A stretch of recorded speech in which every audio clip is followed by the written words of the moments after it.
ओम साई राम। आप सुन रहे हैं साई फरिश्ते कविता की वाणी, जहाँ बाबा आपकी दिल की थकान को दूर करते हैं और अपनी छाया में आपको विश्राम देते हैं। चलिए शुरू करते हैं। अब तुम्हारे जीवन में ना रोने का समय समाप्त होने वाला है।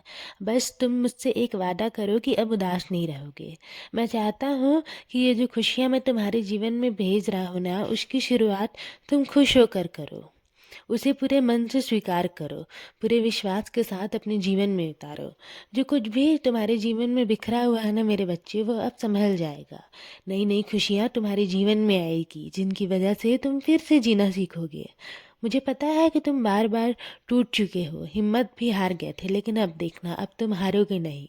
अब तुम्हें ऐसे कई सारे रास्ते मिलेंगे जहाँ से तुम नई शुरुआत करोगे।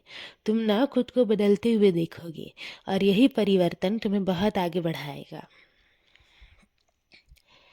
मैं ना अक्सर देख रहा हूँ कि एक ही बात से इंसान कई बार टूट जाता है।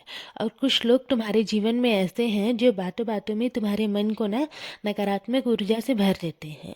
मैं चाहता हूँ कि अब तुम उनसे मिलना और बात करना बंद कर दो, क्योंकि ऐसे लोगों के साथ रह कर ना तुम अपने जीवन में आगे नहीं बढ़ पाओगे।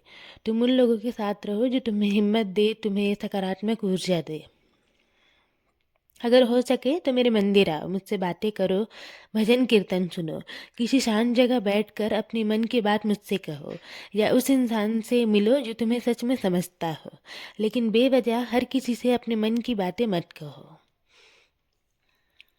याद रखना, लोगों की बातें ना किसी इंसान को तोड़ भी सकती है और जोड़ भी सकती है।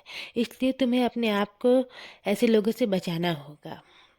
और हाँ, मैं ना आज तुम्हें आदेश देता हूँ कि अब से तुम समय पर सोया करोगे।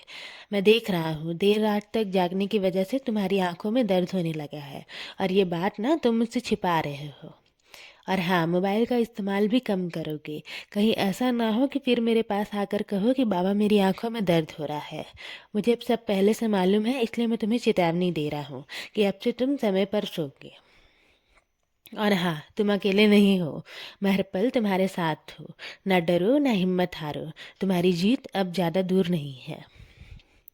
मेरे बच्चे, मजबूरी किसी की भी हो सकती है, लेकिन जब भावना बदल जाती है ना, तो रिश्ते अपने आप टूट जाते हैं। इसलिए मैं तुमसे कहता हूँ कि मजबूरी को समझो, पर अपने आत्मसम्मान को कभी मजबूरी मत बनने देना।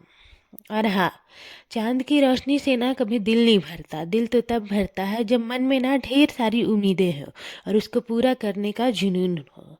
मेरी बात ना कभी शोर नहीं करती, वक्त के पहिए में ना मेरी आवाज़ सुनाई नहीं देती। लेकिन याद रखना, किस पल मैं आशीर्वाद की वर्षा कर जाऊं ये कोई नहीं जानता। तुम्हें ना बस श्रद्धा और सब्री को बनाए रखना है, क्योंकि मेरी मर्जी किसी की मोहताज नहीं होती। धैर्य रखो, विश्वास रखो। जहाँ भावना सच्ची होगी वही रिश्ता टिकेगा। मैं हर पल तुम्हारे साथ हूँ। जो गया है ना उसे जाने दो, जो सच्चा होगा वो खुद तुम्हारे पास लौट आएगा। तुम बस थोड़ा सा धैर्य रखो। अब अपने दिल को हल्का करो। मेरी कृपा सदैव तुम पर और तुम्हारे पूरे परिवार पर ऐसी ही बनी रहेगी।